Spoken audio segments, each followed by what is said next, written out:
Imagine you're playing a video game right now and you're trying to complete a quest. And so you go out and you look for a group because this particular quest, let's say it takes a couple people, you and somebody else. And so you put an ad out there on whatever gaming group channel that you happen to be in for this particular game, and somebody responds. Awesome. So now you go and you play this game.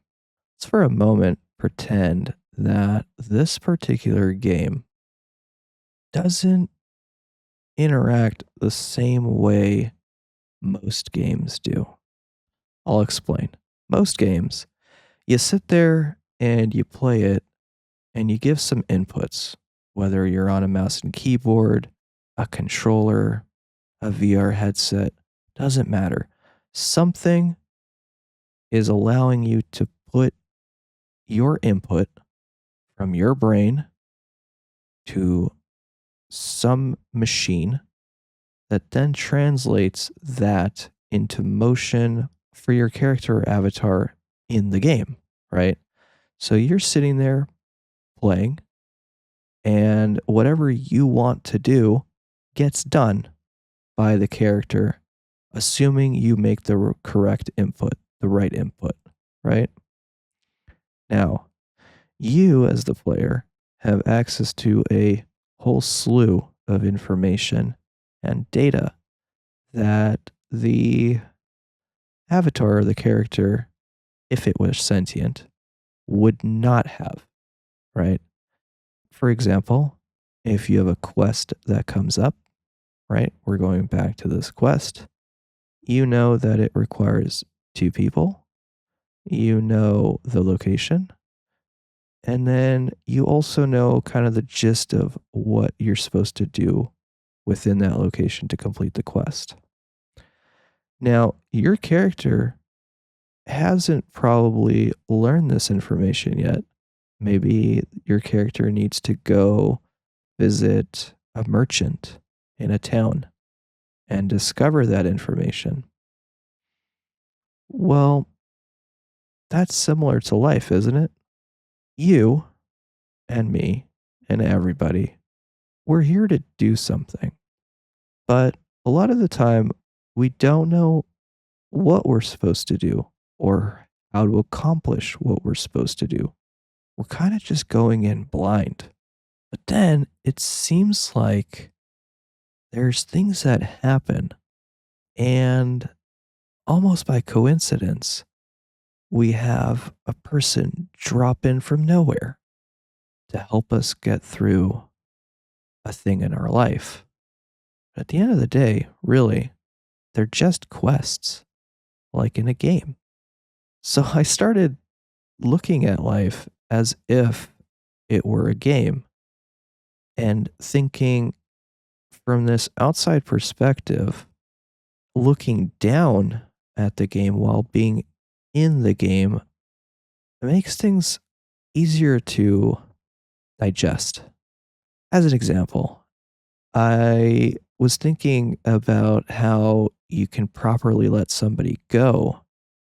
And one of the things that was really helping me do that was to imagine that if I'm a character and the other person that I'm trying to let go is a character in this game we call life, that we both have players that are giving us input. Now, those players rather, they know the quest and they matched us up for a reason because maybe one of us needed to learn a lesson and the other person needed to learn the antithesis of that lesson or different lessons entirely. And so this pairing could help each other figure things out and learn through the experience of that relationship.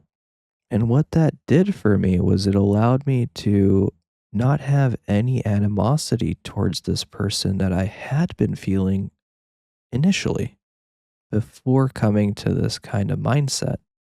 Because if I think about it, As let's say I'm playing a video game with my friends. If my friend and I decide, hey, we need to go do this quest, and one of us needs to play, let's call it the bad guy, I'm not going to get mad at my friend for doing exactly what we agreed to do so that we could both complete the quest that we needed to complete. Now, maybe he needs to complete a quest that's different, and I need to complete a quest that's different. But at the end of the day, we both agreed to help each other complete those quests.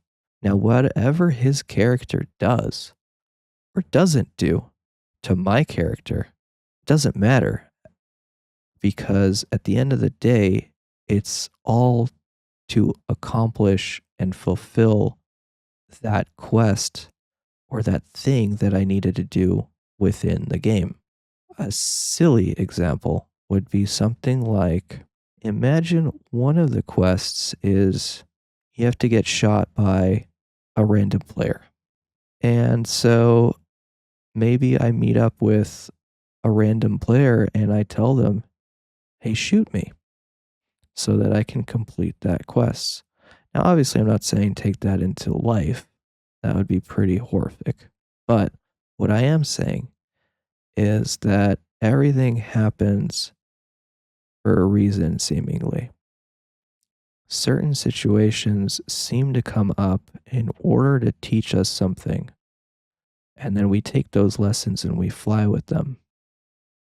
Now, going back to the very beginning, I said, let's imagine we're playing a video game. Now, we extrapolate that out as we're now the avatar and the character, so something else is above us, but obviously, we're not being controlled by anything. So, if we go back into the video game analogy, we're playing a video game. The video game is different than most others, where we explained in the beginning that most games take input and translate it one to one. This game seems to take input and just use it almost like a suggestion. I think that's intuition. So I'm imagining that, so I'm spiritual, so I believe that there's a soul for each person. But if you're not, I would tell you to suspend your belief and imagine that there was a player that is playing you, okay, in this game we call life. And this player is doing inputs, and those inputs come to you as gut feelings. So, whether you use those gut feelings or not, totally up to you. You have free will.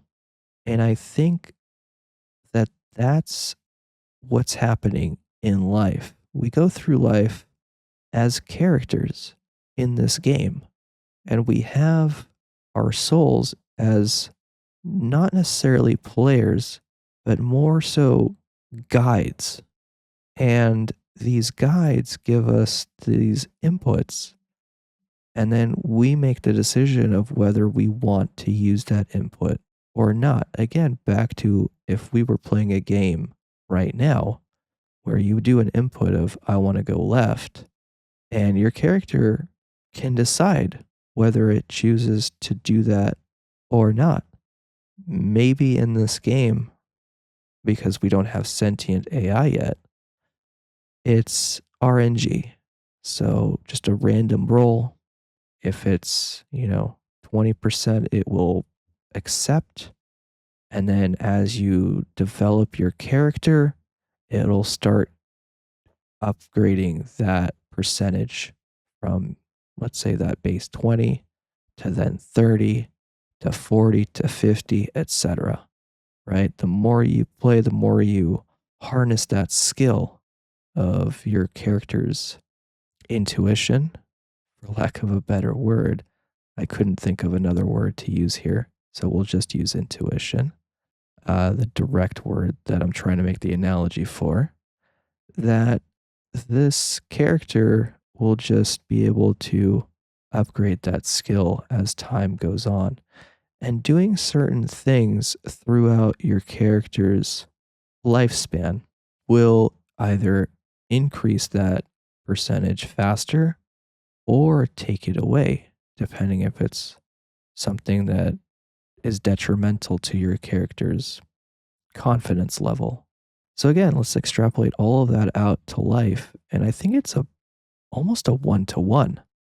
And I find that fascinating. Anyway, hope you have a wonderful day. Thank you so much for tuning in. Take care. Bye bye.